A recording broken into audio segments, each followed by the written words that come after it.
So Bob, I think I certainly had this misconception. I think other people do too. How adversarial is the workers' comp space? Because it is a small group of lawyers, Yeah. I would say tops between 100 and 200 of 30,000 lawyers in the state that do workers' comp. Everybody knows everybody. So you just can't be nasty to the other guy because an hour later the whole world will know you were a jerk. Right. Okay. Right. And I think that goes through to medical witnesses. They all know the good ones. In fact, one of my colleagues on the defense side said, "God, that doctor now is starting to appear digitally and visually. He beats me when he talks alone on the telephone. Now that I see him speaking with an anatomical model, he's going to kill me every time." Oh boy. No So I think the technology on both sides would be useful to do the teaching, because I think the judges may need to see some of that. So it's not as adversarial as, say, in Superior Court Yeah. or TV court. You know, everybody thinks it's on the internet. It's not Judge Judy. The obnoxious people get weeded out pretty fast. You know, Yeah. they kind of lose their temper when they're testifying. You know, the old adage is you can get more with honey than with vinegar. Sure. And they give a little. There used to be a doctor who, when he testified, he's passed, he would say, "Yeah, you're right about that. Yeah, that's true." If you ask him the right question, he gave you the right answer. Some doctors you can say, "Well, you know, it's 10 minutes after 2, and they'll go, "It's 11 minutes after," because we've been talking for a minute. They won't give you and those ones may not be believable. They're kind of obnoxious. And there are a few in the business, on perhaps both sides, that get sharp. And I don't think the judges like the sharpness. You know, one of the things we can do about our system is maybe, you know, increase the number of judges in Arizona, maybe pay them better. So it becomes, you know, it's tough enough to do the business of hearing about people's injuries every day, and not be compensated adequately for their time. I think that's something we're trying to make some inroads in the Industrial Commission, trying to improve that. Otherwise, we're going to get judges who aren't coming from the system and maybe are coming out of the system, have to learn their way through the system because it becomes a job, or they have a job they have to learn about. And that's where some of the education comes through from the doctors. If the doctors could teach when they lecture, it's really what it is. They're an advocate rather than just reading their report. The reports go in evidence, and then you can high blade them and you can kind of go through them. Those are the successful doctors. And, you know, we have to have a credible client. That makes the big difference. So, and on the other side, too, the insurance has to have credible witnesses who'll say, "Well, didn't happen.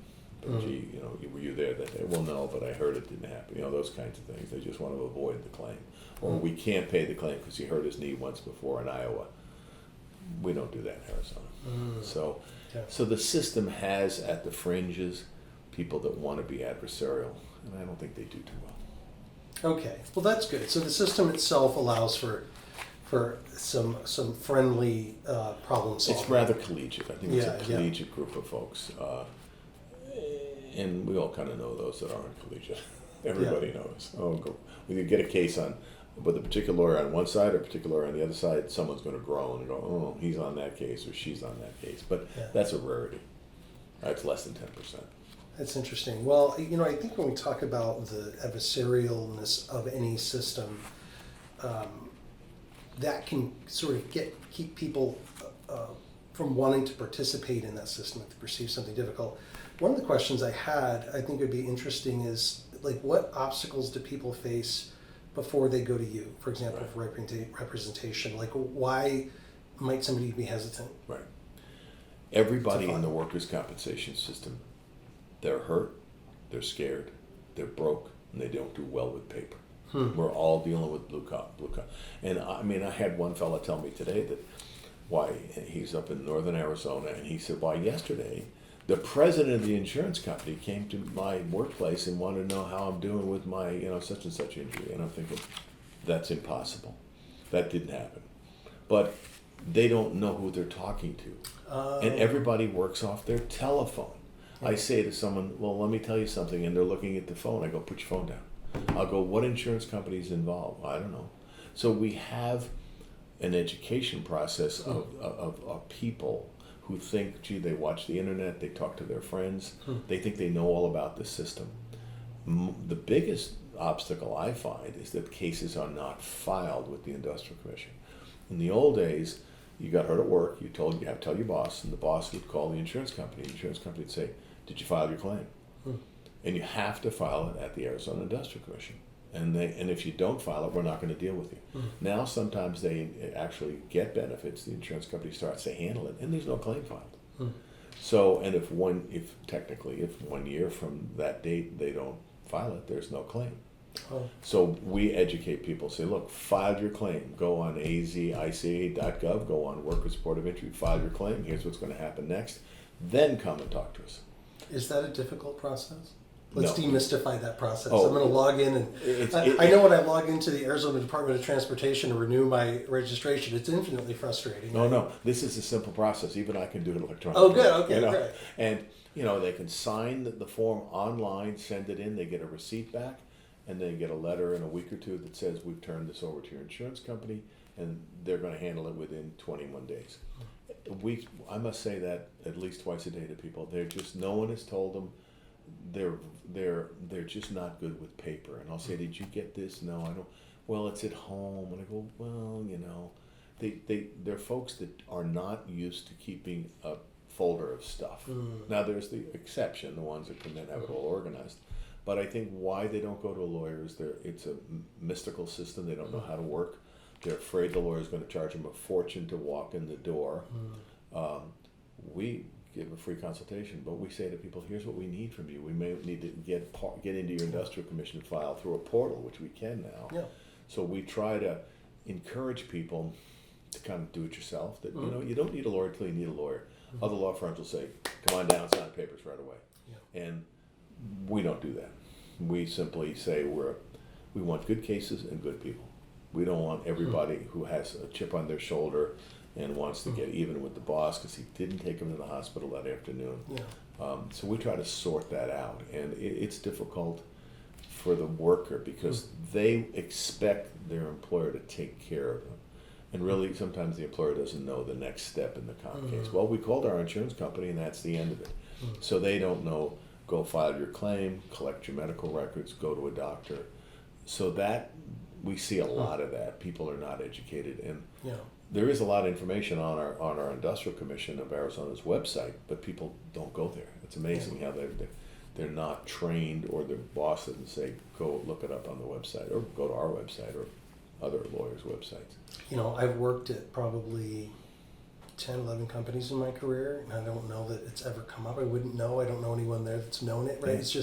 It's not something that I think a lot of companies are versed in. Right, you're absolutely correct. And the HR people sometimes, they're dealing with employment law, which is separate than hurt on the job law, and they're giving people, well, go file for your long-term disability and short-term disability, which is different than workers' comp. Yeah. So they went, I went to my office and they sent me down the wrong path. So it can be confusing, but most lawyers try to educate, my colleagues who try to educate people and say, look, you don't need a lawyer, do this, do this, do this. If you need a lawyer, when you need one, you get one. Yeah.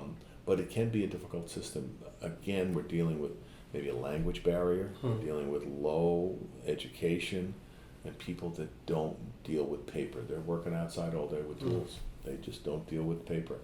And that's the biggest problem. Yeah. I have to imagine after all these years, these are people's lives, people are getting legitimately hurt, and then that year passes. You must have seen some pretty hard situations in your time. We've seen professional athletes. We represent some professional athletes through their professional union associations or their trade associations. We will tell them, file the claim within 1 year. A couple of years later, I get the call. Because they have a financial motivation not to make their body less than it was when they got hurt, because they're losing money if they don't play.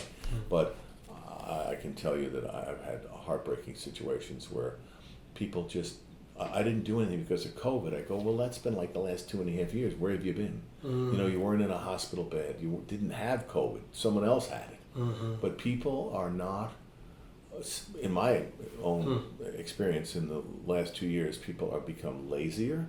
They expect the government to do something for them, send them a check, and gee, I have to look up these medical records. We're honest, we say to them, look, get these three forms of records from us: your industrial commission file, the file from the carrier, which will be the hardest to get, and the records from your doctor.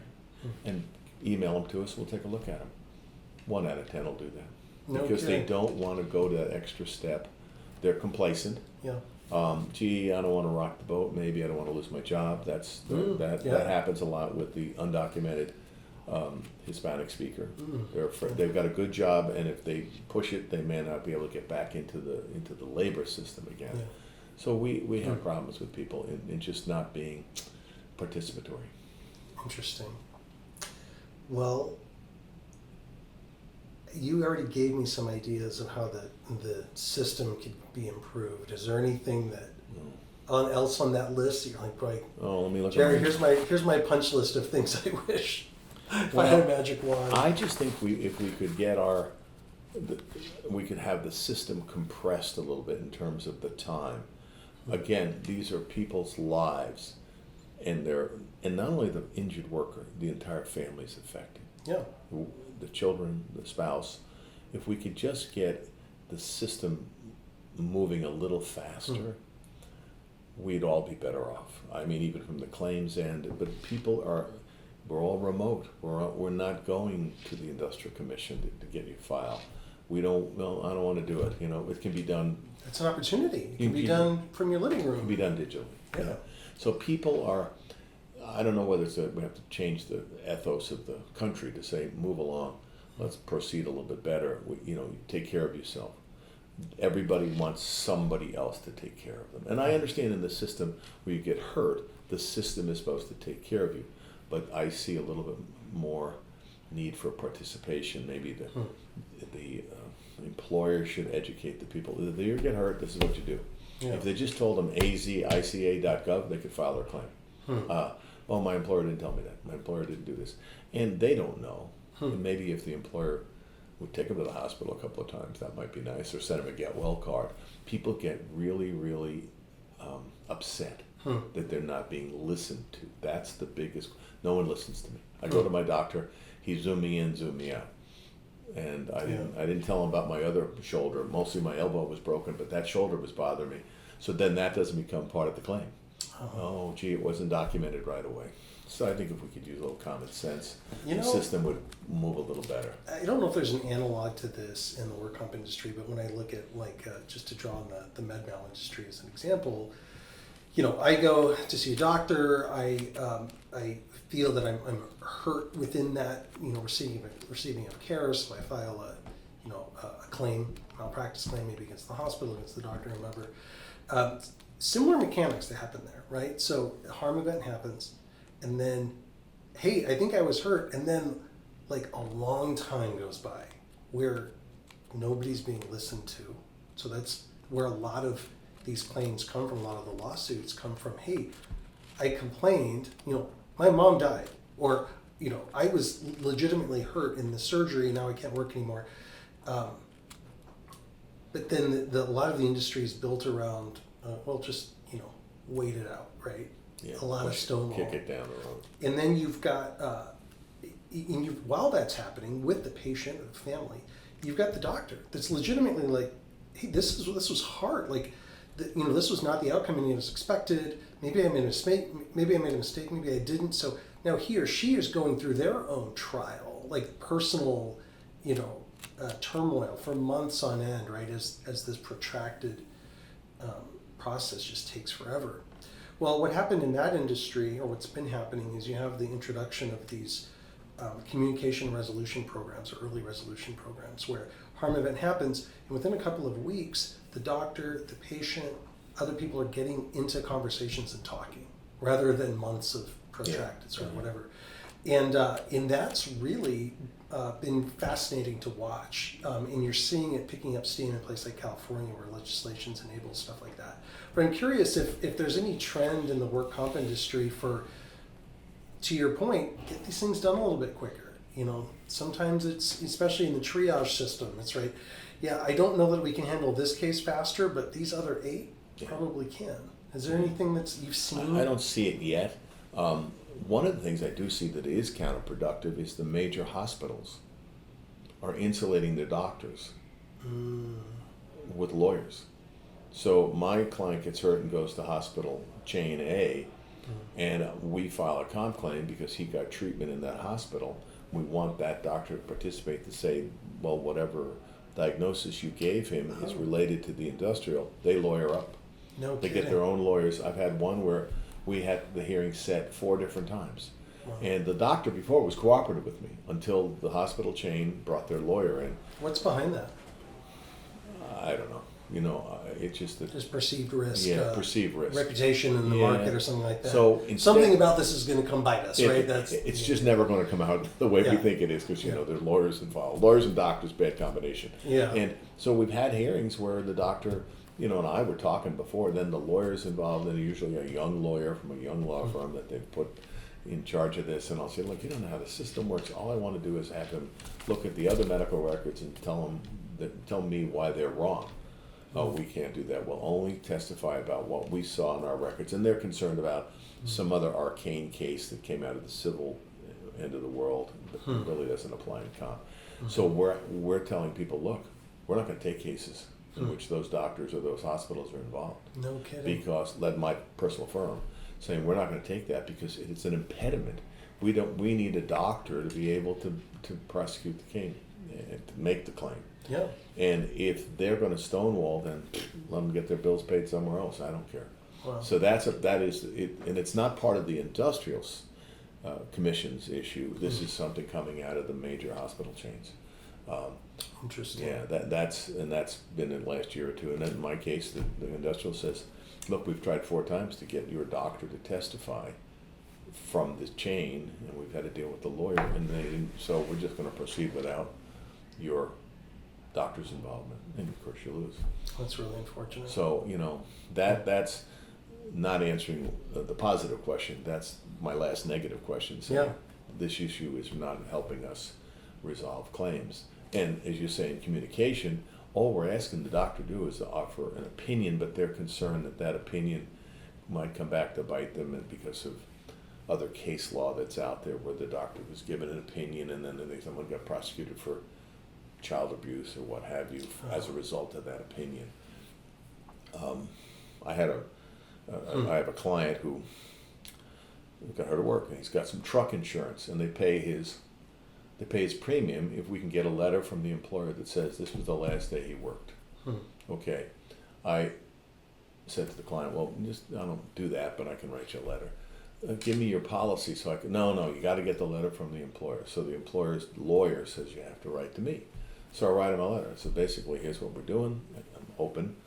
He writes back and says, you have to give me, typical lawyer, you have to provide me the statutory or legal authority as to why I have to answer that question. Wow. And I said, well, I don't have any legal authority to tell you what morally you should do. Is just give us, all we need to know is the last day he worked. And you know what? I know that. And so I wrote the letter myself because I have the medical records. But it was like, what are we doing here? He just wants to know what's wrong. They're afraid of being sued, and they're a big company and blah, blah, blah. Just write a letter. This is the last day he worked. Yeah. It'll be, it's probably on his pay stub. But so I said, look, let's assume that company's totally out of business. Your insurance company for your truck's insurance that pays your premium must have another, step 2. Let's do step 2. So we wrote the letter ourselves, attached his medical record, and we'll see what happens. But we just make it so many steps that's just unnecessary. And it's just crazy. Yeah, and it's the patient and the worker and that person's relationship with his his boss and his job that all suffer while all of this is taking place. Right, and he likes his doctor, but if we can't get the doctor to participate because of the legal lawyer has to be involved, then he's going to be mad at the doctor and not get the appropriate medical care. We need to simplify the systems all around and just say, look, nobody's suing anybody. And of course, I know in the medical side they're worried it's a malpractice claim out of this. We go, no, we just want his records for workers' compensation. We don't even do medical mal. So this, I think, a little bit more talk. Yeah. I always say the telephone is the best form of discovery in all these cases. We don't need to send a letter and a piece of paper. Just call me up and say, write a letter when this guy. We did. We tried to call them and they wanted a letter. Oh, you got to write a letter why you want the information as to why he left work. Just pick up the phone. No one wants to do that anymore. I mean, you look at so many different organizations and you can't find a phone number on their website. Right. Think about it. It's all electronic. Or chat. Bob, we may or may not have just added a phone number to our website, Bob, 2 weeks ago. But, that's the world we're living in, right? Yeah, it is. It's true. Kids these days, you can get everything on your phone. You can order dinner and do all your shopping. Yeah, and, and some can. So why can't we get our work comp stuff done over our phones too, right? It's getting a little bit better. It's getting better. The Industrial Commission has made lots of strides overnight in having a portal. We file everything electronically. You can go on and look at your own portal. You can look at the hearings that are set for today and for the week, and you can file your own claims. Okay. And they have lots of educational material on the Industrial Commission website, but trying to get the worker who isn't tuned into doing this. Yeah.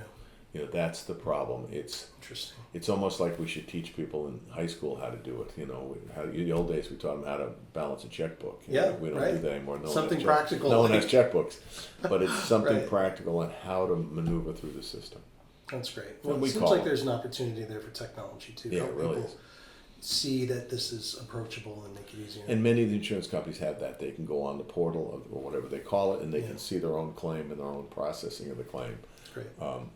Sometimes that makes it easier for them. Sometimes it makes it more difficult because they might expect, gee, the check was put in the mail on Friday, and how come it's not here on Monday? Well, the post office is delivering it. Yeah. And it's Saturday and Sunday, and it's coming from Tennessee. Right. And people say, well, oh no, Amazon delivers it the same day.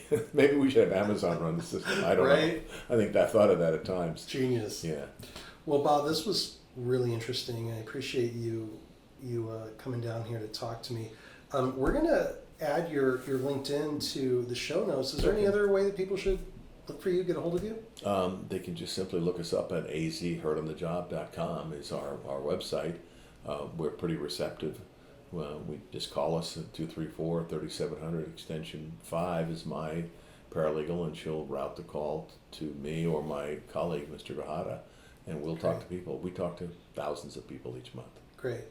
And we'll do what we can to line up some great doctors to be of service to the industry. But in the meantime, thanks for coming down. Thank you for having me. It's really enjoyable. It's really fun to do this. Oh, fantastic. Thank you. All right, well, great. In that case, let me just close this out here. Thank you, everybody, for listening to Reimagining Healthcare, a new dialogue in risk and patient safety. Subscribe and share if you found it valuable. And, of course, if you'd like to participate as a guest, email us at speakers@medplace.com and make sure that you follow Bob and connect with him on LinkedIn. Bob, it's a pleasure. Appreciate it. Thank you for having me here, and I wish you well. Thank you. Appreciate it.